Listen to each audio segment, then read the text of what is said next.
Hi, everyone. Good evening. I wanted to give you a little update on Miss Maria, but before I do that, I'll go ahead and address the elephant in the room. My hair is completely cut off. Yes, it is. People either think I'm nuts or they celebrate it, but part of my journey was getting rid of everything that no longer served me, and that did include the hair that was on my head. Funny enough, one of my Facebook friends this past week posted that whoever puts a video up has about 8 seconds to get his attention or he's turned off. And I laughed because I know I can be long-winded and my tone is kind of monotonous. So I can just imagine how that might sound for some people, but I'm not going to limit my audience because even though I've always wanted to hold forums for special needs families, you never know who can get what out of what you're offering. So I hope you all are able to stay with me. This won't be long. So wanted to give you a little background on Miss Maria before I gave you an update on her. She is pretty much the family baby. Everyone at some point in time has had a hand in raising her. My mother was only 43 when she was born, so I cannot imagine having a grandchild next year. I just feel like I'm just too young for that. So respect to my mother for that role at such a young age. So I call Maria Miss Maria out of respect because she has taught me more in her 23 years than I could have ever taught her. When she was with me, I only had her for 4 days, but they were a wonderful 4 days. And I knew I could not keep her long when I went and got her from the hospital because if I could take care of her by myself, she would be here anyway. But one of the things that I have always taught Maria and my family has always reinforced, especially my mom, when Maria's in the hospital, is to advocate for herself. So you all know that Maria is nonverbal. Well, my family has taught her to yell out. So I tell her when something's bothering you, yell out.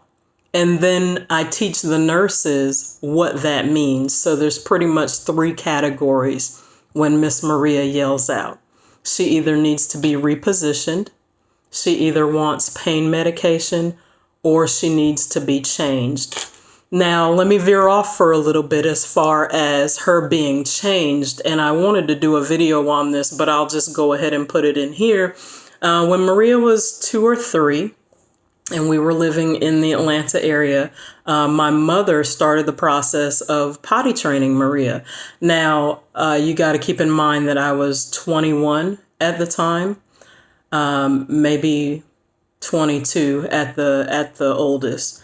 And I was just like, wow, because, I'm thinking that she would be in diapers her whole life. But no, she was potty trained, and we used to literally take Maria to the bathroom every time she needed to use it. I think the best thing that me and my family did for Maria is that we always filled her with love.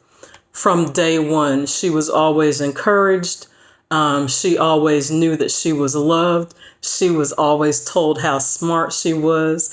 So just having that self-image and that self-esteem, I think, has definitely kept her as she has gotten older, because as cute as she was when she was younger, we all know that special needs adults, or any type of adult that is not deemed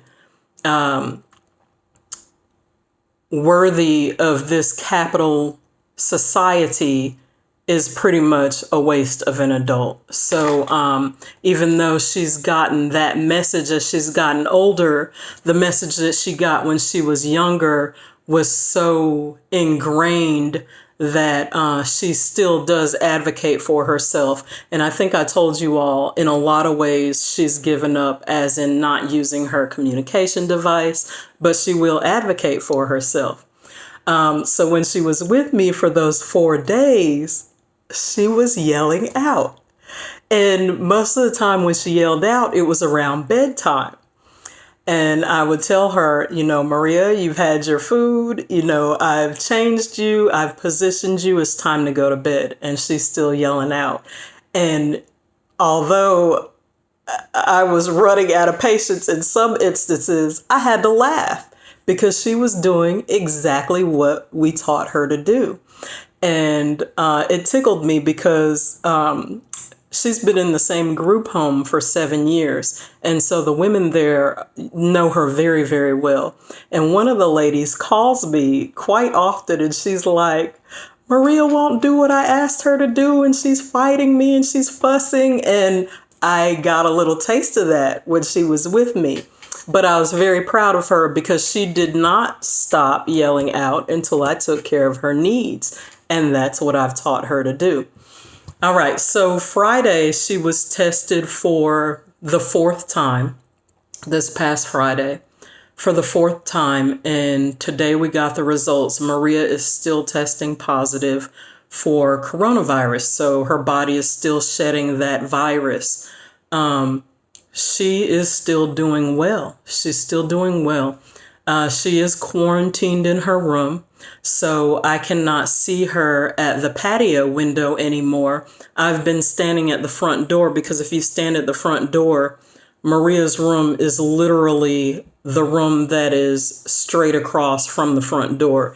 It's about a little less than 200 yards. I used to run track, so I think of everything in terms of yardage. But anyway, so I've been yelling at her from the front door. Probably this week I'll go around to the back window so that I can see her better. But she's doing okay. She's doing really well as far as COVID. We've been dealing with a change in her diet and hopefully that will take place soon and things will get better for her as far as her diet. But as far as COVID, she's doing well. So just wanted to let you all know that. Hope you all are doing well. Hope your family is well. Continue to take care of yourself so that you can be a blessing to others. And thank you for your time.